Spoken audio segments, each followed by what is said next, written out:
All right, we're live. Tapping Birdie for the U.S. Open. Joined by a very special guest, Tyler Tamboline, toe tag and Tambo, one of the best in the industry. First time on TIB, had to have you on for a big event since you are a big guest. So I'm glad to be joined by you tonight. Yeah, I appreciate you having me on. BK, the Birdie King, coming off the big 88 today. I saw one birdie down the stretch, but you still get the nickname Birdie King. Love to see it. It was like every round I go out, I try and break 90. Like that's my goal. I've only done it one time. So like that's always the goal. That's always what I'm trying to do. Been going out 3 sub 95 rounds.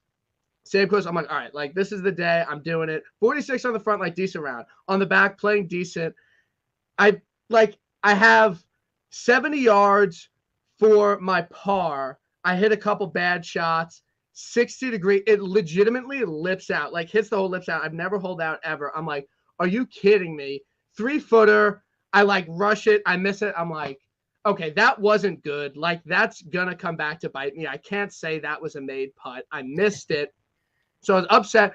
And then 17 is the 4th hardest hole on the, like, I'm usually like bogey, we're out of there. It's a long hole. Like it's a tough hole. Bomb my drive. I usually have like a 7 iron in. I have like a 9 iron in, put it to like 30 feet, drain the putt. And then I was like, okay, that missed 3-footer didn't even matter. It was not a Zalatoris at the PGA Championship on the 15th green situation there. So we battle back because that's what we do. And we break 90 for the second time ever. Just an unbelievable round. Yeah, I'm happy for you. And I'm glad you brought that up because we're going to talk about Willie Z later. I'm sure. I know he's your boy. You messaged me the other day, said no Willie Z slander. I said, don't worry. We'll talk about it when we get on the show. But yeah, you just said it. That's like every sweat in DraftKings, right? Where people are like, oh, he missed the 3-footer, but they forget that, Rory made a 30-footer from downhill and then chipped in and then almost chipped in again. It's like that also helped too. So it sort of balances things out as you go along. So yeah, it looked like a little bit of a Zalatoris round. I'm assuming there was a lot of missed 3-footers in there leading to those bogeys down the stretch, but that birdie really brought you home and kept you under 90, keeping you at 88. So good to see. Just an unbelievable round. And, we're a little late tonight, so I appreciate you sticking with me. Also, I was rushing. I forgot my mic. So the audio on this is not great. My apologies about this. This is when you're rushing, when you're a little unprofessional. This is what happens. So we are presented by BetSports Golf. Go check them out. As always, if you're watching on the YouTube, like and subscribe. PJ Splits, who puts out unbelievable information every single week. He put out his course preview for free this week. So go check that out. And that will give you a little slice of what a membership will get you for a year. So go check that out. They're a great sponsor. And again, always got to thank the fans when, we thank the sponsor because without you guys, this wouldn't be possible. So Tempo, I want to ask you one thing. It might be a little bit personal. What do you do after you win 100K on DraftKings? Like, what is like the course of action that you take? Because you won 100K in Showdown at the PGA Championship. Like, I would quit my job right away. I would buy a new car. I would just do a million things. I think you're used to it. So what is your normal course of action after a 6-figure win like that? Well, I appreciate that. This is, that's the difference though, right? This is my job. So like you said, it's not second nature to win that money all the time. It's sort of what we grind to do. But, I didn't change much. Usually pay down the house a little bit or do something like that, get away with the big money manager in this house. So making sure covering some angles off. I do need to buy some sort of either SUV or a car. So that's going to come out soon where I pick something up because we've been driving just one vehicle since I moved back here. So, but I'm in my office so much, don't really go too many places. So, just enjoy life a little bit. Went out to my parents' cottage the weekend after. That was a lot of fun. And then back on the grind, man, get right back to it to try and get another score this week. Hopefully they'll have another big showdown like that. Of course, we got all the Millie Makers I'm grinding out this week. I won a mega ticket last week, so going to play in that this week and really just focus on getting the next one. That's what the key is. And that's what's so great about you. That's why I wanted to have you on. Like, you're just a great guy. You like put out all the great information that everyone puts out. You're supportive of everyone's content. And you just grind and win 100K on DraftKings. Like, you're just a great dude. So it's been a long time coming for you to come on. I'm happy to be joined by you tonight. And when that happened, I was like, Mayo was tweeting out like Tambo's like gonna sweat for 100K. I'm like, you can win 100K playing Showdown? Like, that's a thing? Like, I'm max entering this thing tomorrow. Like, I had no clue that those payouts for Showdown. Yeah, on a major weekend, right? So it's the PGA Championship, obviously, but the funny part of it was the night before we do a free show on Mayo Media Network for round 2. So I basically was on the show, laid out the whole strategy, went with it exactly as discussed, the 50 lineups for $1,000 in, see how it shakes out. It's, you need to get lucky down the stretch, but like anything, you put the skill in to be able to put yourself in that position. But the biggest difference was on the stream, I basically made fun of it again. Like I just ripped DraftKings for the structure. Yep. I was like, some poor sucker is going to lose first place, drop to second, and lose $75,000 on some stupid putt at the end of the round or something. And sure enough, I ended up coming first and second. And another guy that's just one of the best Showdown players out there, JBC, you can follow him on Twitter. He just crushes. And he actually hit me up on Twitter because Big T posted about it. And he said, like, were you in the bathroom, in the public bathroom, sweating this out, having diarrhea at the same time as me, sweating $85,000? And it was like that, man. Like, I needed Cam Young to get a bogey-free round. He's the only guy that went in the rough on 18 to end like at the last hole. And of course, and then clicks it up to like 5 feet. And I still got to sweat that. And he just puts it and like droops it in the side corner, side pocket. I was like, thank you. And then that locked it down and got the job done for first and second. So huge day. It's like winning a major, right? That's what you want to do. Yeah. You don't get that kind of money up top often. Usually on Sundays, you'll find it. But again, it's like 120. So same setup, but you really just got to wait for your spots and pick them. You got to keep playing though. Because if you don't, like, that's what happens, right? People stop playing or they, quit after one bad time. You never know when the big hit's going to come. So you just got to keep grinding through it, and ended up being good for me and lucky that it was the 100K up top.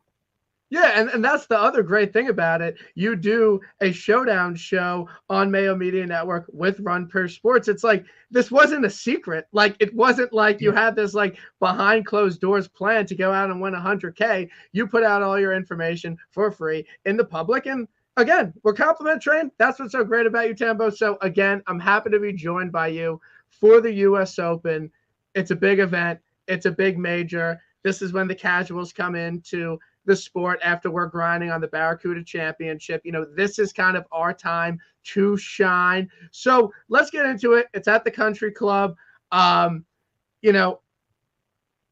Open, when you look at the past few winners, they seem to have a commonality, a common trait that they are a elite driver of the ball. So, these U.S. Open setups, they're for the longer hitters. You got the thick rough, you got the small fairways, you got the crazy greens, you got the long par fours where these guys are going to be 200 yards in. And, this isn't an event that just anyone can go out and win. You have to be an elite player. You have to be at the top of your game. You have to be good at majors. Like, I feel like these sort of weeks, it kind of X's out a lot of people when there's a lot of events on tour that kind of opens up to the whole 156-man field. So I feel like these weeks are a little bit easier to cash in and make some money in. I personally love these weeks. This is one of my favorite of the year. I love the Memorial. It didn't work out this year, but in the past it has. But any of these tougher events, same initials as you, Brooks Koepka, BK himself, they're always used to say, he'd say about every major, just cut off a majority of the field and leaves you with this. We do it at the Masters, but it's a smaller field. We know the course history matters more, all of that. But realistically, especially at the U.S. Open, like you said, that's why I love it so much too, from an entertainment standpoint. Like for me, the Open, I was saying earlier this week, is kind of exciting because you get primetime golf, but at the same time, you can have Phil Mickelson and Henrik Stenson run away from the field. And I don't care how exciting you want to say that is. It wasn't that exciting for me. Like, it's exciting because I love golf and I'm watching a major and that's enjoyable. But I want like the best of the best. And that's what we're left with here. And it's almost always the case at a U.S. Open. And if you go on DraftKings right now and want to build your lineups out early, and I'm sure lots of people are, you're looking at it like you can fit everything, right? Every 2v2 looks good. Every balanced build looks good. Even if you go up top to like a Rory, you can still fit in Sung Jae and Fitzpatrick, and you don't even have to touch the 6K range. So I think that's what makes it so exciting just from a fan standpoint, casual, even people playing it that are grinding it. But for us, we're looking for a little bit more of an angle. We're trying to dial it in and see what can we find that's a little bit different to help us get to the top. Yeah, no, perfectly said. I love it. I'm really excited for this week. The majors, it's always, entertaining golf. It's always a really great course. These guys are grinding for pars. The winning score is going to be -6 or lower. Like it's always turns out to be a great event unless someone just runs away with it, which we very well could see. It happened at the 2020 U.S. Open with Bryson there, but hopefully we're in for a little bit of a different event this year. So let's get into it. Top of the board, DraftKings board. We got Rory leading the betting market, JT, Rahm, Scheffler. I'll say those and those four guys are kind of in a class of their own. The top price guys on DraftKings. In terms of building a betting card, are you starting at the top with any of these four guys? Are any of these guys going to make your way onto a betting card? And who do you like most to start your lineup with in DraftKings?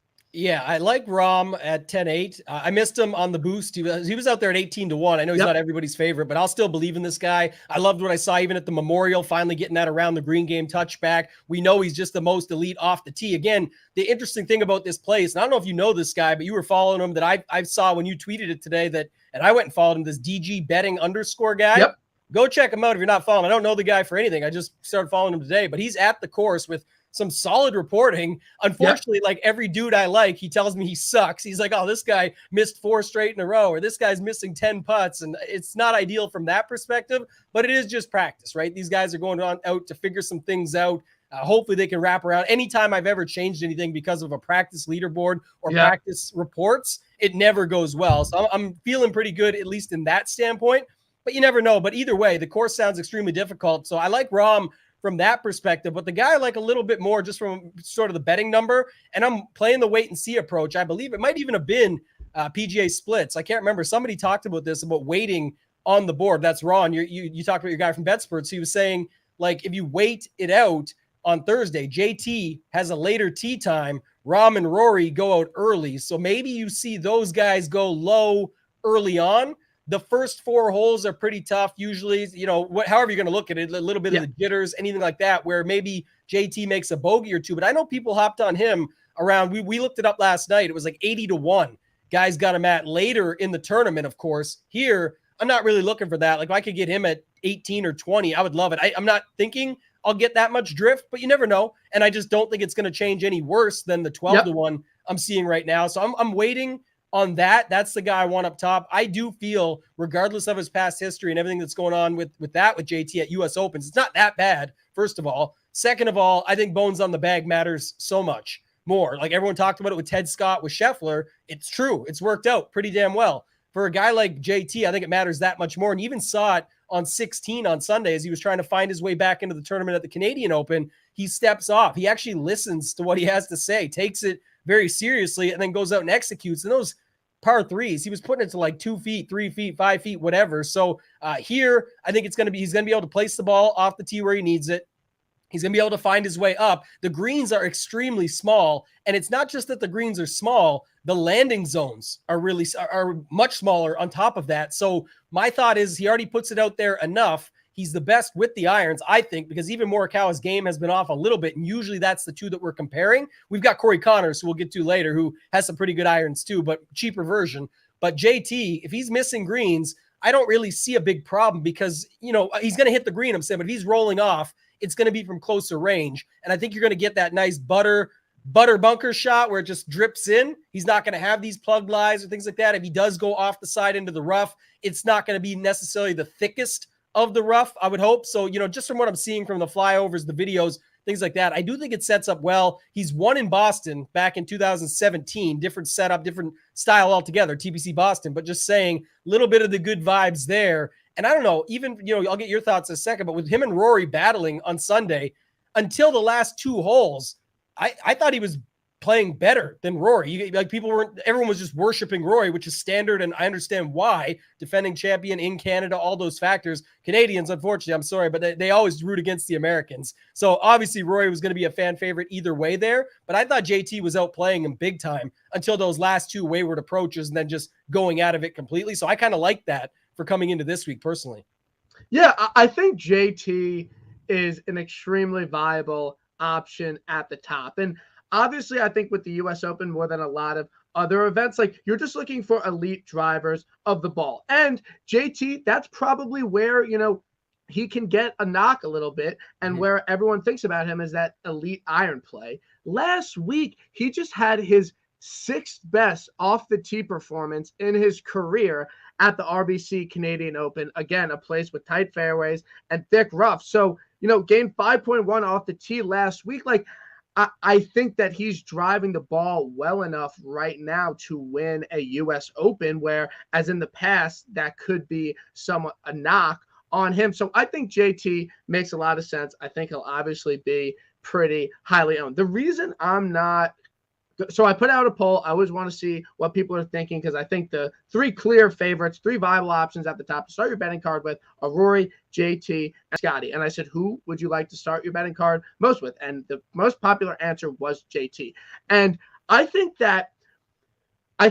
we saw this a little bit with Scotty at the PGA. I think people are very quick to want to bet the defending major champion at the next major because they feel as though they missed out on that last win. And I totally fell victim to it, and I wanted to bet Scotty at the PGA.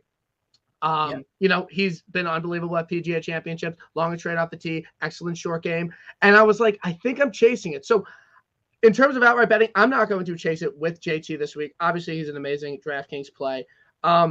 So I want to talk about Rory because I don't think any sort of analysis of the U.S. Open is complete without talking about Rory, given his dominant performance last week, given the fact that he's the face of the PGA Tour, given his performance at the PGA Championship just a month ago. My thing about it, and this is completely narrative right, there is obviously no one that's a better Rahm, arguably, but a generational driver of the ball. That's Rory McIlroy. Obviously, he's primed to win U.S. Opens. But this guy has not won a major in 8 years. And I don't think going into a major where he is legitimately the biggest storyline, he's coming off a win. Obviously, everything with Liv going on. Mm-hmm.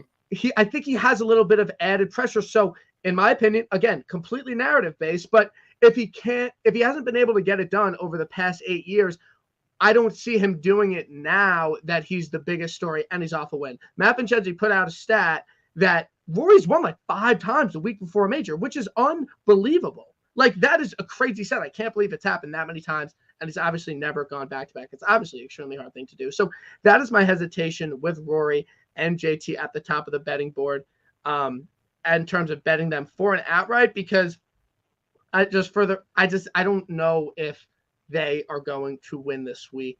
And obviously in DraftKings, Rory, do you see him as the highest owned golfer this week? At the top, at least. I think we got, conversations to have with like Matt Fitzpatrick, Sung Jae Im, Xander, just because the balanced build will be so much more popular. But you can easily go Rory, Fitz, Im. But I think Im at 7,600 is going to get up there, and I think Fitz as well. But Rory at the top, totally agree with you. I think that's going to be the case. Now, the narrative is, I believe, like I saw the stat too, but I believe it's Rory is the last person on tour to win the week before and go on to win a major, but it's years ago, right? So that's being brought up as a situation himself. He's the guy that did it. They even asked him, like, the last question at the press conference last week was, do you know who the guy is that last won an event and in the major? And he knew it was him. He goes, it's me, right? And they go, yeah. So, but it's very tough to do. And to your point, the rest of the results haven't been there. I actually see the Open as a better spot. I think obviously why we hear the hype and the excitement and everything now about it is because it's clear. The same reason you mentioned the JT factor of the last major going into this major, or Scheffler from the Masters moving over to the PGA Championship.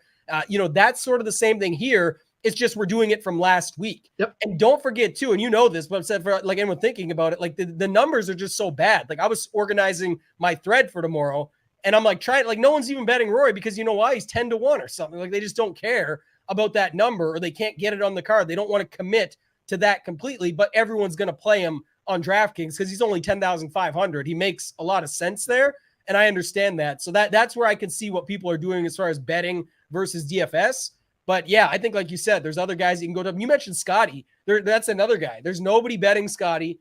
There's nobody that I really see writing up Scotty or talking about him for playing him in DraftKings. It looks like he'll come in. Look, Smith and Morikawa are going to be lower owned at the bottom, but it's because where they're priced at versus like it's $300 more to go from Cam Smith to Rory. But Scheffler's 11-3. It's expensive, but he's also the guy that even the guy we talked about earlier, DG Betting _ on Twitter, was saying like Scheffler was just dominating the place and just looking at his playing partners like easy for him, right? So I think he's definitely in play here, and I think he's the more interesting option up top. If you want to go away from Rory, you have to pay for it, but you're going to get a guy that's number one in the world that did win the Masters and has 4 wins in total already. So that's sort of my thoughts up at the top, like Scheffler, JT, Rahm. And then if you want to go Rory and then skip a bunch of guys in the 9K range and skip Smith and skip Morikawa and skip all those guys, you could still make it work, because I don't think too many people are going down to the 6K range this week. And there's some names down there that I think are at least viable to try out. But don't forget what you need here, right, Brian? You need very simple format to win tournaments. You need at least 5 guys, 1 through 10, and then somebody else that made the cut and comes through doing something, if not more, depending on how the chalk goes. So usually the chalk busts up a little bit at the U.S. Open for the most part, but we've seen it too. I think it was 3 years ago. 4 guys in the main winning lineup were all like super chalk. So some chalk will get there, and you just got to be mindful of how you're building your lineups in general. Yeah. Scotty is kind of my guy at the top. It's not usually this late in the week where I have not completed my betting card or I don't know exactly what I'm doing, but a 15 has popped up on Scotty on FanDuel, I believe. And like you talked about, people are not going to start. I wrote him up in my DraftKings article for my favorite 10K play, because I don't think people are just going to start their lineups with him when they could get Rory McIlroy for that much cheaper, and Justin Thomas and Rahm. So I think the ownership will be down in DraftKings. And if you start, Scheffler, Zalatoris, let's just say, or someone else, that leaves you with 7,300. I think that is a fine build at the top. Those are the 2 guys I wrote up. I'll be starting a lot of lineups with those 2, because I don't really, if I don't bet Scotty, then I could kind of, the only 2 people I bet, obviously we'll get into it, are Zalatoris and Neiman. Those are the only guys I'm betting. So it's like, if I don't bet Scotty at 15, then I'm kind of starting in the 20s. And I don't really like a lot of guys in the 20. I don't really want to bet a lot of guys in the 20. And I laid my case against why I don't want to bet Rory or JT. So Scotty's my guy at the top. Obviously, this guy is completely set up for U.S. Open and majors. I mean, just look at his major results leading up to that Masters win. And, again, he doesn't have any faults in his game, in my opinion. I think he's a really great driver of the ball. He's a really good long iron player. He's really good with his wedges. He's really good around the green. He's a really good putter. Like, he just doesn't have a lot of holes in his game. And I think Scotty, I don't think anyone would disagree with the fact that he will win a U.S. Open in his career. I don't think there's any doubt about it. And it's not like we have not seen a young up-and-comer win the Masters and the U.S. Open in the same year. Jordan Spieth did it in 2015 at Chambers Bay. So I think there is a precedent for it, a young up-and-comer that just gets extremely hot in one year. So if I'm not sold on anyone in the 20s, I will be betting Scotty at 15. And again, he has an afternoon tee time, maybe even waiting. I don't know how much it will move, but I don't think it would be worse than 15. So I kind of have a lot of interest in Scotty. So as we move down, Cam Smith, Collin Morikawa, Hovland, Xander, and Spieth. We'll talk about those guys a little bit. I think Cam Smith is an easy cross-off. I just don't think the U.S. Open winners is going to go Bryson, Rahm, DeChambeau, DJ, Brooks, Cam Smith. Cam Smith is not an elite driver of the ball. There's really no arguing that. Obviously, he has a fantastic short game, but I'm just completely out on him. And Morikawa, are you surprised with how quickly people have cooled on him and how quickly people have ran away with him? This is a guy who's won 2 majors, but just has not had the most amazing season this year. And he's already up to 30 in the betting market. He's going to be, I would say, I don't know, would you say it would be less than 10% on this week? It feels like it for sure. Like, even like you mentioned Cam Smith there. Like, I know he'll be lower owned and him and Morikawa will both be down there. But I think people always talk, we even saw it last major. Like, they always talk themselves into a little bit of Cam Smith and can roll it out from there. And, didn't putt the best and all these other factors. Like, at the PGA Championship at Southern Hills, Cam Smith was a horrible putter. I believe someone did the stats. It was like 17 missed, within 10.5 feet, including 11 lip outs. If you take all his putts into consideration, like, he could have done a whole lot more to be in the mix there, and he just wasn't, which is, tough for a guy like him, where it's a really good opportunity, and he's usually a really good putter. So that was tough on him. But yeah, the Morikawa stuff, I think it's look, you're the younger generation now, man. You're the TikTok guy. I know you might have had to get off that. I know you had a little bit of an addiction there, but everyone wants it like now. We need it quick. And I think that's the difference with Morikawa. He's done plenty. There's nothing you can really say bad about the guy, except now we got Cam Young, Davis Riley, Mito Pereira, Willie Zalatoris, who you're high on. Like, you've got all these other guys, and then talk about the dudes at the top. Even Spieth has come back this season now for a while now, actually, that Spieth's been back getting wins and things like that. And then you've got all the other guys that are the sort of sneaky plugins, like you mentioned, he goes in the same group, but Hovland, Morikawa, Cantlay.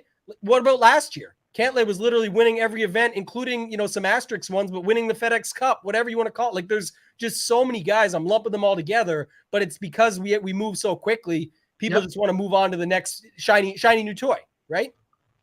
Exactly. And, people are like, you haven't cashed an outright ticket for me in over a year, so why should I keep betting him? So I think that's kind of the hesitation with Colin.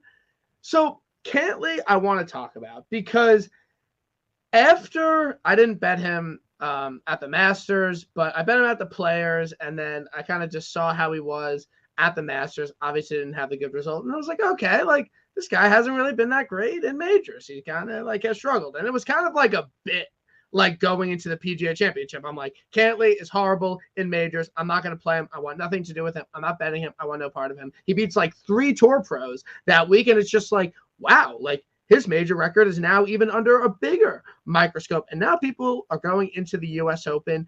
And I don't know if people have bought it yet. I think some people are still betting him. I think some people are still playing him. I don't know exactly where his ownership would come in. I would like your take on that. But Cantlay is just someone I am not going to bet in majors until he shows it to me. And I just think the proof is in the pudding with the last 2 majors and the other years that this guy, even though it makes all the sense in the world that he would be unbelievable in majors, he just hasn't been. So I'm not going to bet on a guy that hasn't shown he could do it in the majors yet. So there's not an easier pass on the board for me than Cantlay and Cam Smith this week.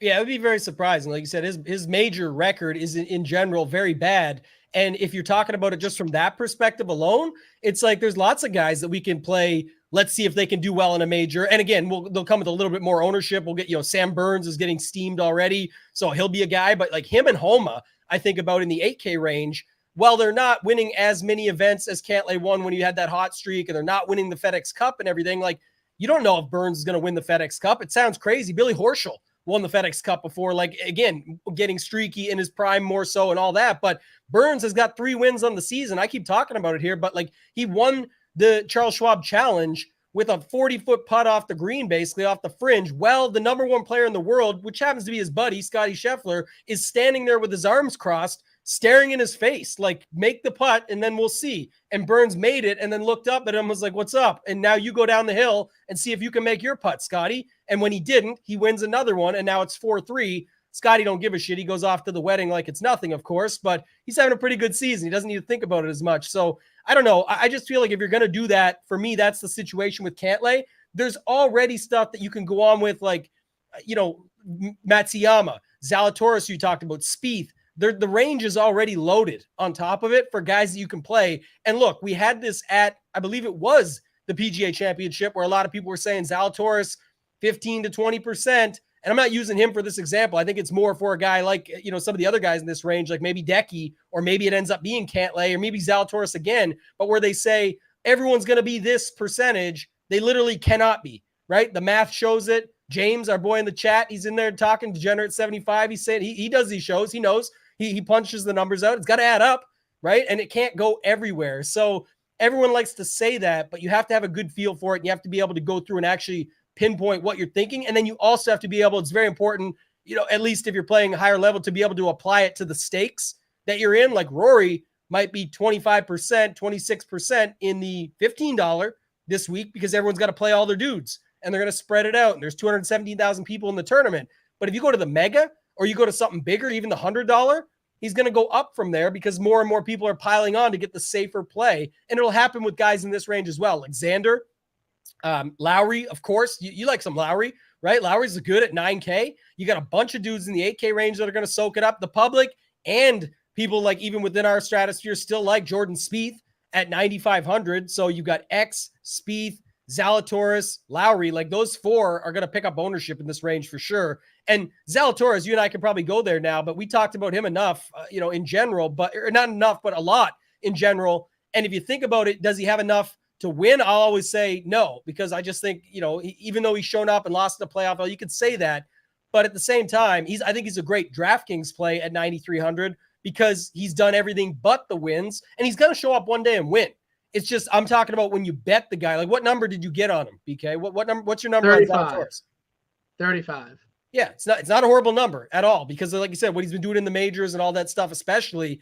But what I find, and I know you don't do this, you're pretty tight with your card. Just say, I'm betting this. I got my 3 guys for it. Like, I'm doing this. And sure, there's some FOMO bets or some long shots, things like that. But what I do see in general, a lot of people are putting him on the card, and then they're putting Scheffler on the card. And then they got to get some of, who else? Cam Young. And they got to get Lowry. I got a good boost on him. And by the end of the day, when Willie Z actually ships the thing eventually, like he will for them, they're getting like a 3 or 4 to 1 payout on their 20 to 1 or 30. In this case, you got 35. But you know what I mean? They're spreading themselves so thin and they're so excited to get it. But there's a lot easier ways these days to get 3 and 4 to 1. You're not always getting what you think you are based on the number. That's my point. Yeah, no, some people put out obviously pretty crazy betting cards, and you're just like, okay, like this is wild. Not law. Like if I'm betting, you got to have, I'm risking X this week, and every outright is to win X, and you can't go over that. So if I was to bet Scott, I would bet Scotty at 15, Zalatoris at 35, and Neiman at 40. Like that would be the card. Like that's all I can fit. So I might do that. But, it's kind of, again, it's either I start my card with Scotty or I start it with Jordan. I don't really want to start it with Jordan, but I think there is a case to be made. He's gained off the tee in his last 6 starts on tour. He's been driving it well, which, again, like a JT, like that's kind of been a weakness before. He has been known to spray it, but, his numbers creeping up about 30 to 1. I think it's a plausible play, and I think that this is not a Torrey Pines type U.S. Open where you just have to be the most elite, longest driver in the world. Like I think this is more suitable U.S. Open, given the small greens, given the short game, given the way he's driving the ball for Jordan to win. But again, these are decisions I'm going to have to make. So I just want to talk about it. But Zalatoris, again, it's fun to guarantee someone's going to win. Like I'm on the golf course with these random guys talking about the U.S. Open. I'm like, yeah, Zalatoris is going to win. Like go bet him at 30 to 1. Like it's fun. I don't think he's going to win. I don't, but I've cashed in each way on him the past 2 years. So I'll throw $100 on the top 5 and I'll throw $100 on it. Like, I think he will be there. And there's just a lot of, again, trends. They're meant to be broken. There's just a lot of trends that point to him winning or someone like him winning. 7 out of the past 10 winners are first time major winners. Obviously the top 30 in the OWGR. Last 10 winners have posted a T25 or better in the U.S. Open before he has that T11 at Winged Foot when he just wasn't even close to the golfer he is now. 8 of the last 10 posted a top 10 in one of their past 2 major starts. In my opinion, there's no one that's been better in the majors this year that hasn't won than Will Zalatoris. Maybe Rory, I would say, but Zalatoris with the playoff, I think it's a little bit different. And I think Zalatoris is a great driver of the ball, and he's certainly long. He is certainly, he's top 15 in driving distance. Like he has the length off the tee. Is he a Rahm or a Rory off the team? No, I wouldn't put him in that category. I think he will miss some fairways. But when you look at his green and regulation stats, when you look at his proximity from 200, from plus 175, like he is just extremely elite in that category. And you look at the first 4 holes, even the first 5 holes, because it's a drivable, like these guys are going to have extremely long irons into these holes. And I trust Zalatoris than a lot of guys. And he is just so long off the tee. The reports from DG Betting, he's my really good friend. We're good friends. We do the major recaps. He lives in the city. So he's putting out great information. He bet Zalatoris early on Monday morning with me. again, this is what we do. I want Zalatoris to win. Mm-hmm. I want to be on his first win. It would mean more to me if he won than like a Xander or a Fitz. Like I like Zalatoris. Like I backed him in a bunch of majors. Like I want it to happen, so I say it's going to happen. Will it? It probably won't. But again, it's extremely hard to pick outright. So Willie Z's my guy this week. He'll be in every single lineup. He's the second most tipped golfer. Obviously, people are betting him. I think it makes a lot of sense. I think his ownership, I think he'll come in around 17, 18%. Where do you kind of see his ownership coming in this week? And how popular do you think he will be in DraftKings with, like we talked about, a lot of viable options around him? Right now, it does feel like that. Again, I'll have a better feel tomorrow, but I do think like 15 to 18. I think that's the range. Again, he's not one of the 20% plus guys. It's not like last time. He's already got more steam. He's kind of like your point about JT earlier, where JT won the last major. It's, Will Zalatoris still goes forgotten, not to us because we follow it like every move every day, but he did lose in the playoffs. So therefore now we all know this, we know his major record coming in. And I think this is, again, I'm not going to ever make the case here for Cantlay over Zalatoris because like you said, what he's doing, and I think he's a great DraftKings play. Just final 2 points on it though, is like, that's where it comes in. Zalatoris one Korn Ferry Tour win ever. So already Cam Young, Davis Riley, Mito, they got 2, 2, and 3 on Korn Ferry Tour wins alone and are cheaper. So you can find guys down the board. And then like a guy like Cantlay, horrible major record, horrible right now.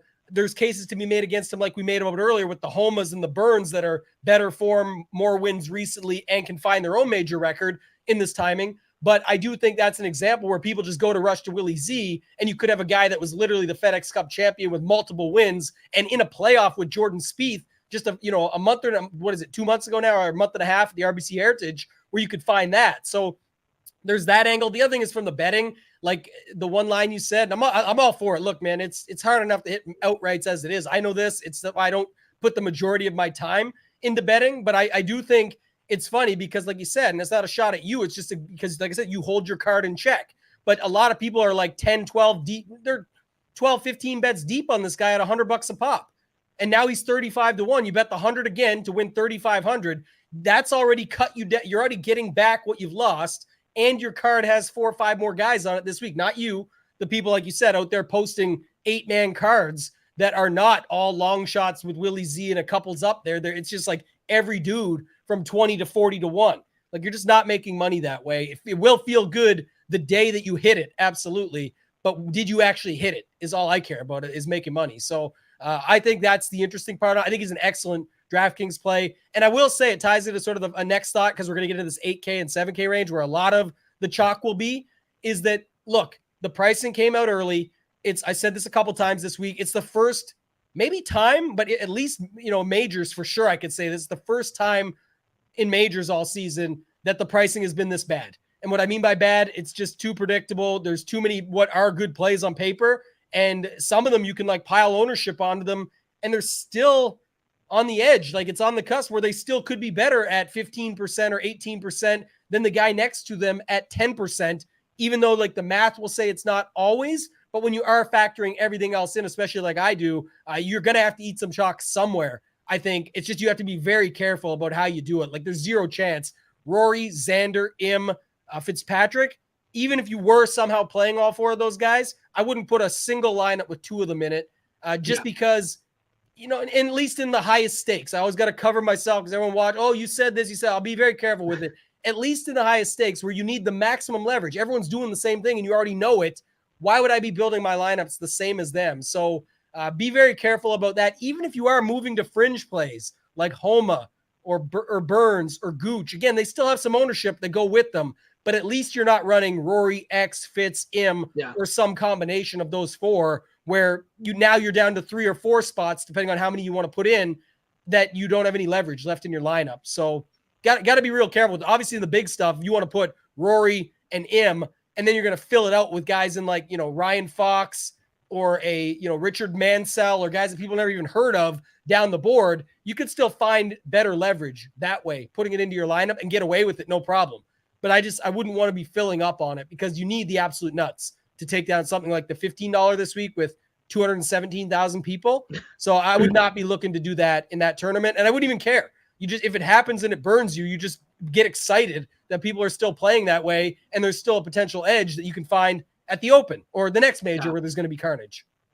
Yeah, all great points. So as we get into the 8K range, my two favorite plays, two guys I will be playing, two guys, one I bet, the other I think will finish in the top 20. My two favorite plays in the 8K range, again, I'm sure they'll be popular, but it's going to be Niemann and Homa for me. You look at Niemann's performance at the Memorial, gained almost 12 strokes, ball striking, obviously lost some around the green, but he's gained putting in 4 straight starts. He's a guy that I think is too talented to not have a, extremely good result in a major just yet. I think he fits the mold of being an elite driver of the ball. He's shown that he can win big events. Obviously went wire to wire at Riviera. I think, Narrative Street, you saw what Mito did. I think this is a really great spot for Niemann at $8,900. So I will be playing him. I'm sure he'll be popular. I bet him at 40-1. I think it's a good play. Probably have some, insurance on it. Bet a top 10 and a top 20. And I think Max Homa is another great play at $8,200. Again, like you pointed out, that seems like a bad price. That seems like a play that a lot of people are going to gravitate towards because he's just had an unbelievable season. And I think the biggest knock on him was that he hasn't been great in majors. He shows up and he finishes T13 at the PGA Championship after his win at Wells Fargo. And then it's not like he's slowing down at all. 5th place at the Memorial, gained 6 strokes, tee to green. And he is someone that I think is an elite driver of the ball. He is extremely improved his off the tee game. And Justin Ray put out the stats. I think there are only 3 players on tour this season that are top 15 in strokes gained approach and putting. Max Homa is one of them. Top 20 plus 150. I'm putting a bunch of money on that. I do not know if he has it to win yet, but I think a top 20, I think a play at 8,200. I absolutely love Max Homa this week. I don't know if he'll get it done, but the top 20, that is a quote unquote mortgage play. I will be personally placing a lot of money on it. I'm not telling you to, but I am doing that. So who do you like in the 8s? I definitely am with you on Homa. I actually bet him at the start of the season. I got him at 100. With a top 5 each way, because I said, I thought it was going to be Riv again, but I figured Riv, Wells Fargo, something like that could happen. And then of course he won Wells Fargo. So that made it where now his number gets slashed. He showed up a little bit last time out. So I think what you said was accurate.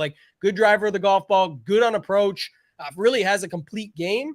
And I think, like you said, talking about a made cut, being able to grind out the score, I kind of like that. He's not really squeezed because below him, there's not, we'll get to Connors later, but with Finau there, with Burns, Berger, Fitzpatrick, they're all going to keep it in check at least a little bit. And the key here is leverage. So if you're going to get overweight on some guys in this range, I like Niemann with you, he'll be popular, but like you said, how much? They can't all get to 20%. That's my point. So if he's 17, you can get 30 of Niemann and still be way ahead if you like him that much. I like Cam Young.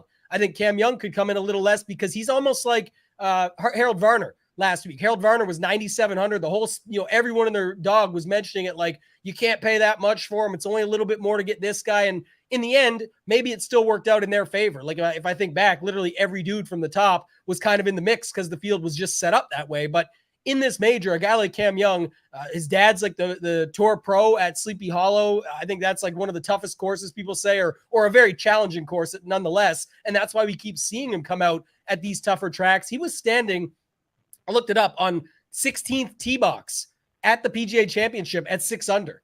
And the winning score was 500 to go to a playoff, and then JT wins in the playoff. Cam Young is that dude. He was right there. I kind of like him. We talked about him last night, myself and Joe at Tour Picks, and I love that call. So I do like him. I like Burns. Burns is a guy that, again, he's getting steamed and going to be popular. You have to find a way to build differently. But like you said, when you have Finau and Fitzpatrick and Berger's getting steamed as well, so you just don't know exactly, but you know enough. I'm just saying you still have to pick and choose your spots. And with Burns, I think he's another guy like Homa that's going to start to find his stride just a little bit more in these majors. And I think it's a good spot at 8,300. The price seems ridiculous when you talk about how many wins he has, the upside. He's a great driver of the golf ball. Again, your boy posted today, said he was, couldn't find it off the fairway, but the minute he was teeing it up out of there just to get a second crack at it in practice, everything else looked good. So I'm sure he's going to tune the driver in, and then we'll see what we get from there. But you're just playing on sheer upside for the price. So the outsiders here, there's not too many. I think Cam Young will be kept in check because of the price. He'd be one for me. Went back and forth on Horschel. I tried to make a case for him early on in the week. The more I look at it, though, like it's a fringe play for me. I may end up going there because he's 5 or 6%. Let me ask you this. I'll frame it up for you. Would you rather play, if you had to pick one, this is the question Mayo asked Raza, Billy Horschel or Tyrrell Hatton? I mean, unequivocally, not even a question. Billy Horschel 10 times I'm out with of you. 10. I'm like with you. It's not even close for me. I don't even think the Tyrrell Hatton stuff, it's like, a narrative, like he gets mad at like these courses. Like, I just think it's been shown. And I think that he's someone people want to play well in majors, but he hasn't exactly shown up. So I think it's no question. I think Billy Horschel is a great play. But Cam Young, I want to ask you this. As a high-level DFS player, I think a lot of high-level DFS players hate Cam Young because he's played well as chalk a bunch of times. So I think that there's that sort of angle to Cam Young. And I think that I'm not really sure why he's not more popular. Obviously, the price, like you said, we'll keep it in check. But he is like legitimately a top 5 driver of the golf ball on the PGA Tour, and he just showed that he can contend and be in the second to last group at a major. 8,800, again, it's a big price. 50 to 1, again, you're asking for a lot. I know it was 65 early in the week, but I think, again, like I said, starting with Scotty, then going Scotty, Zalatoris, Neiman, or Cam Young, like Scotty, and then one of those 3 guys is how I'm kind of going to build. So, and then obviously maybe can fit Homa in there. I think, again, like a really good price. So you brought him up a few times. Is Corey Connors your guy this week? The fellow Canadian, is he your play in the 7s? I know that he burned a lot of people at the PGA Championship, where, again, Corey Connors was just an elite driver, an iron player, just a ball striking machine. Yeah. Do you like Corey Connors? Is he your guy this week? No, definitely not my favorite guy. That's for sure. I brought him up because a couple things. One, like I said, is that he'll help keep the 8K ownership at least in check. Again, they'll all get love to the guys we just talked about. But then when you have Connors, Fleetwood, you start going, and of course, Sung J M, that's where I'm saying everyone worries so much about it. They're all going to be 15 to 18, and then there's going to be guys that get to 20 and 25. Like, it's just how it works every single major. Here, a little bit more ridiculous because of some of the pricing up front with Fitz in the 8K, Sung Jae in the 7K, Rory up top. Like, we know Xander in the 9s because never come worse than a top 7. We didn't talk about it, but it's true. So you've got all these factors that'll keep it in check. And then the other thing for Connors is, like, last week, he still had that great Sunday round. Everyone was talking about him already, seeing him there, looks good. So at 7,900, he's going to fit lineups quite nicely. And like I said, when I'm spacing out those other 4 guys that I talked about earlier, Rory, X, Sung Jae, and Fitz, and if you're looking at adding Corey Connors, you're not really going that far. Like that's fringe, but it's not that far off the fringe. Like, you're right on the cusp. So you can't continue to add those types of guys in and get away with it. So I think there's definitely a bunch of pivot plays in here that you can go to. I also think there's just natural roster construction moves that you can make where you know what everyone's going to end up on. Everyone's going to end up on Fleetwood, on Sung Jae, on Gooch, Keegan, somewhere in this range, Rose at the bottom. So you know who's getting skipped. And this is where you can have a similar style roster construction, but just separate the guys and find some low-owned upside pivots right here in this range. Yeah, I think the 7K range is extremely interesting this week. And my kind of take on Sanjay in particular, I think this is, like we talked about before, which it was a great point by you. I think he might be the opposite. I don't know. Okay. He might be the opposite of Rory in that everyone thinks that he is going to be chalk because of the Dave Tyndall article being Pat Mayo's, early, him and Jeff both bet him. Yeah, for sure, both bet him. I think he's very popular. And a lot of, I'm not a huge model guy. I'm not going to, lie about anything, but a lot of smart people I know that make models, he is top 5 in every single model because he just fits this course really well. So I think that everyone all week listening to podcasts, seeing on Twitter, everything, given his price range, everyone's going to be like, Sungjae Im is going to be chalk. He's going to be 22%. And then he doesn't wind up being 22%. He's 16 or 18% because everyone has had this thought in their head that they're chalk all week, like Cam Smith at the Masters a little bit. So I don't know if he will be 20%. Obviously, it depends on the contest. Obviously, he has a lot going for him. And obviously, his price is completely wrong. Do you think he can perform given all this Twitter? Obviously, he has no clue, but all this Twitter pressure on him. Do you think that he could show up and provide a good major finish? Yeah, I definitely think he can. I think, again, maybe he's your guy that rounds it out and comes in 18th or 20th, and you've got other guys there. But I'm talking just from, in general, what he can provide versus this range. He's one of the best plays for the lowest price. Like, it just doesn't make any sense, the pricing, the way they set it up. So he could have easily been up there at 8,400, 8,500. Like, they could have, the pricing was just put out was bad. So I think, look, I know a lot of guys that are playing him that I talk to daily that are looking at either going way overweight or locking him in even at that price. And then I know other guys that are just completely fade because anybody at 30% or, I'm talking high stakes there, but like at 20%, even in the $15, whatever it might be, where they just have no problem moving off of it. My challenge is, like, this is the one spot I'm struggling, haven't finalized thoughts yet, but like, okay, you're going to go to Gooch or you're going to go to Fleetwood or something. And you're not really getting that much different. Like, if Fleetwood's going to be 13, 14% and Sungjae is going to be 22, you didn't just play the guy you prefer. At that point, that's how I look at it. So, and the other thing I always say, and I think is just a key factor, is you can either avoid the range altogether, like I mentioned, avoid the $7,700 to $7,500 range and go up above or down below. And then the other option is to just put them together with the pivots, because most people, to your point, if they do watch all this stuff and decide by the end of the week that they're just going to risk it and pivot off him, it's going to be to someone that we talked about, whether it's Louis, Gooch, Munoz, some of the more popular guys we know, right? Fleetwood, Mito, Connors. I'm just saying you didn't really pivot. By definition, you moved off him, but you did, they think they're finding this next sneaky play or just getting away. Like, chalk gets her all the time. What was it when Morikawa won? I forget which it was. I think it was the PGA Championship, but he was $8,600, completely wrong price, and just went out and shipped the thing at like 30% owned in high stakes. It just happens. Ricky Fowler, when he won the Waste Management Phoenix Open, was like 30% owned in high stakes that week at a low price when he almost gave it away at the end there to Brandon Grace. You've got situations like this where it just happens. And you could say Sungjae is not Morikawa. Sure, he's not. But at the same time, that's baked in at $1,000 less. And then you also look at it like, how old is Sungjae? 24? People are forgetting. Again, back to the TikTok thing that I brought up earlier. It's a joke, but at the same time, it's like you've got Hovland, Morikawa. Now you've got Riley, Mito, Young, guys like that. Willie Z that we talked about. It just, him and Neiman get sort of dusted underneath, and they're better. They win more, man. They literally win on tours. Neiman went wire to wire at Riviera to win Genesis. You know how hard that is to do, knowing that, Tiger's waiting at the end, all these factors. These guys are just better. And that's what I'm saying. The other guys are coming along and they're going to be just as good as well. But that's where you got to take your chances in these things, or just commit to it, right? If you think they're all the best, play them all. Play Young, play Zalatoris, play Mito, play Riley, and just say it's a new age. And here we go. The big boys are going to show up. And new or not, that's what happens. And I think that is a way to play. Like, you can just bet on talent in some cases and not focus on all the other stuff the models say or the numbers say on Fantasy National or other sites that are putting it out there. Good way to get an idea, but then be willing to be different. And I think the better way in this range, BK, is just to get different on roster construction.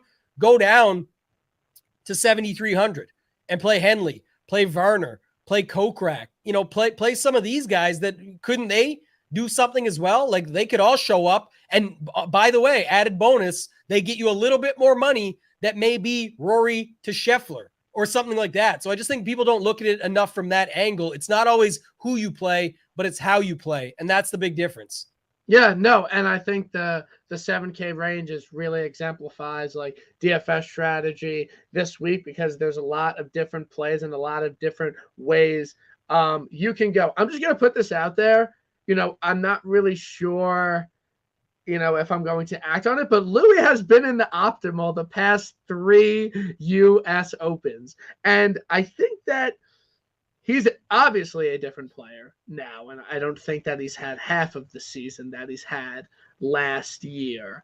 And obviously, he is playing on the Live Tour. But 7th, 3rd, and 2nd in the past 3 U.S. Open, and he's been in the optimal every single time. I wouldn't put him in my $200 single entry because I don't really play. Like, I'm not going to take the risk on that with him. But I think there's a case to be made that this guy just shows up in U.S. Open, and obviously he's having a down year. But I just kind of want to throw that out there. Do you have any thoughts on the fact that he's been in the optimal the last 3 years? Yeah, and I think it's actually 6 milli makers that he's shown up in as well, like milli maker winning lineups on top of that. So it's like he's definitely an option for me. Like I said, I just don't think I'm gonna do it the same way as everybody else. Like just find the best IM lineup and pivot to Louis. Sure, you can do that. I'll have multiple lineups, so that's fine. But like you could also just play him and IM together. That's what I'm saying. Where you like get a little bit different that way. Use a guy like him or Fleetwood. Put Fleetwood, Louis, IM, and then get someone different from down below. Skip the 8K range altogether. Boom, you've got a different roster construction while still using a chalk piece in Sungjae Im. You don't use Fitz, you don't use Rory, you don't use X, but you still have Im. And that's okay by me. I think that's no problem on a week like this. Again, you got to make your own decisions. Like people out there always have to like struggle with it so much. But I think one of the worst things, like, again, it's different because US Open, there is carnage quite a bit here, but not always the best example, but it still does happen where chalk gets there. And I think when you have pricing this bad that came out this early, it's not that much earlier than normal. It's how bad the pricing was that came out early that I think affects it even more. So I think some of the chalk is going to get there this week, and it's definitely going to tilt some people, but that's where you got to be willing to adapt on the fly. Like Joe asked me last night, do you play like Andy Reid or Bill Belichick? He said, like, Andy Reid just has a game plan, schedules for it, and goes. Bill Belichick will adapt more on the fly. I think you have to be the best of both worlds because I have a plan going in, but if you just do it all the time the same way, you're not going to adapt to the game and how others are playing and set how the week sets up. And that's how you can find edges. So I've got no problem adapting on the fly and saying, okay, I think pricing is this bad. Last week was a great example. I'll finish this one. But if pricing's this bad, play some of the chalk. Just don't play it the same way as everybody else and make sure you don't play it all together. Simple. Last week, though, we all said the same thing. BK, you did the same probably. The field is 8 guys at the Canadian Open that are incredible talents, or at least good, very good, and then it drops off. There was no mid-tier. What ended up winning all the large field GPPs? It was 3 guys up top with 3 punts down below. And it was like, look, there's 90-something punts, 95 punts in the 6K range. Some of them are going to get there. So all I'm going to say is that the cream is going to rise to the top, play 3 of them, and hope that I can find 3 guys because it's easier for a 6K guy to hit value. And I did not do it. I had usually 2 at most of 6K guys last week, but all you had to do was have a third at like 6,900, and it's the same as 7K, so who cares? And you would have been there and in the mix. Same thing goes this week. If you think like I do that the pricing is that bad and that some of this chalk is just going to get there, you need to just figure out how do you work with that to be able to build. Don't go play it all, right? Don't go jamming the top 10 guys in, but that's the difference. You know who the top 10 guys are pretty much right now, just maybe not the exact order. But you can easily go through and talk about 10 of the top 12 that you'll be able to pick out and say that's how it ends up. Yeah. So when you initially said you're kind of chalk in the 7s, like obvious plays, when pricing came out, I want to put out into the world that I knew it before you. Usually you are the first one to have the pricing out. I just happened to be making a lineup that week, and I put out my initial thoughts, and I was like, okay, Davis Riley, 7,200, just put him in every fucking lineup. And I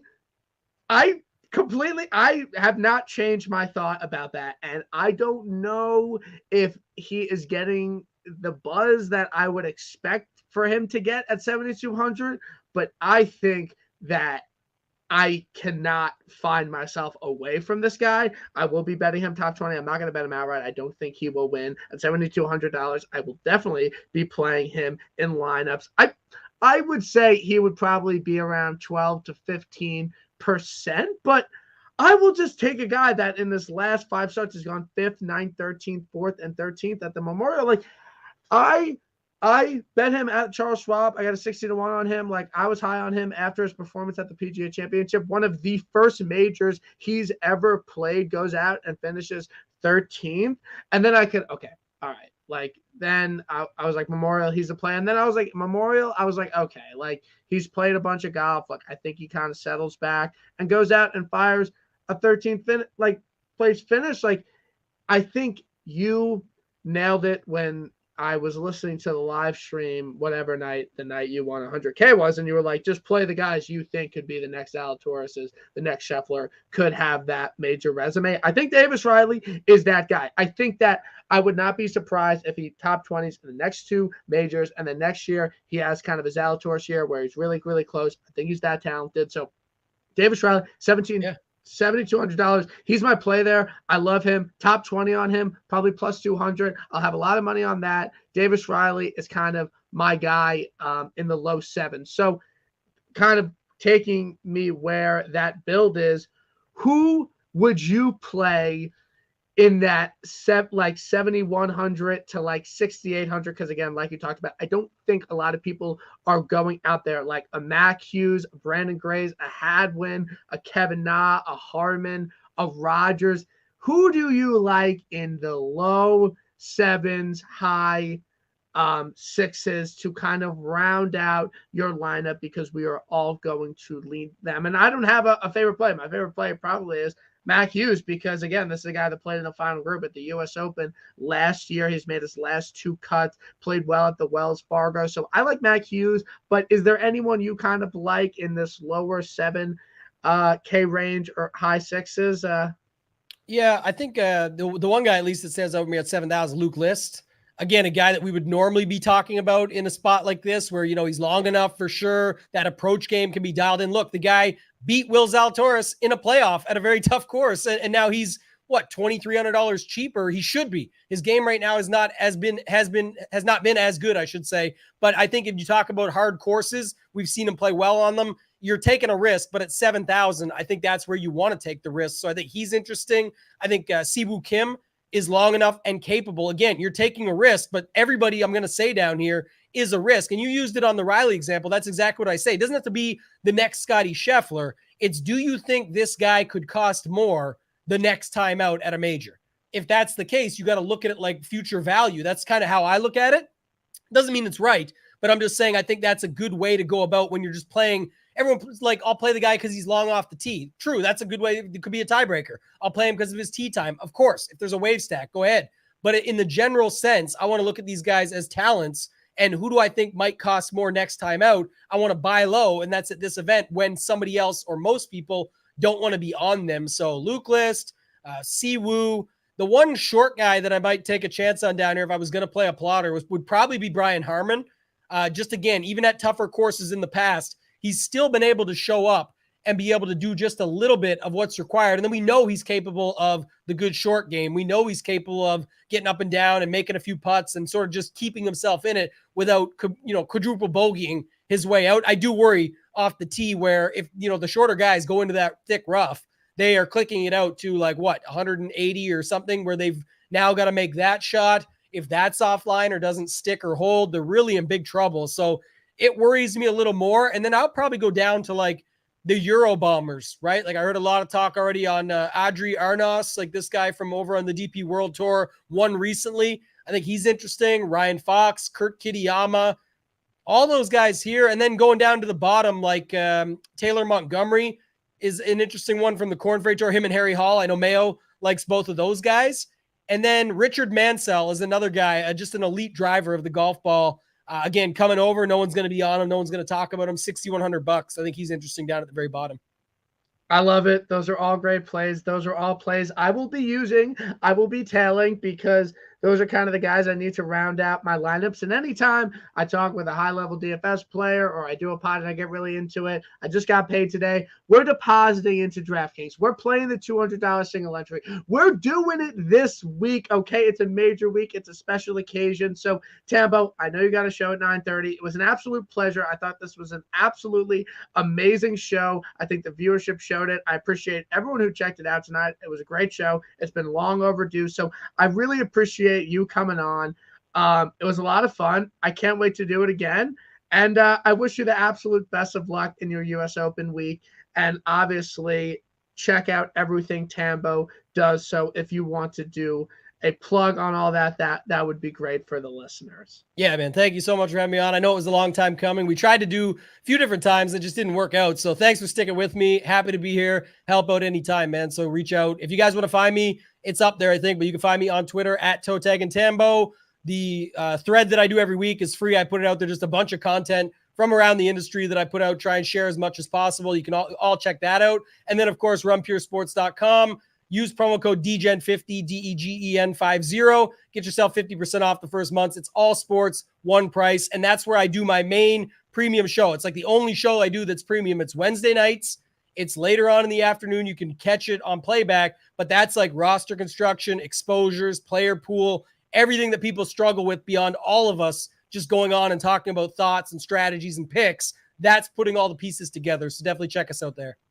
Absolutely. All great stuff. Appreciate all the listeners.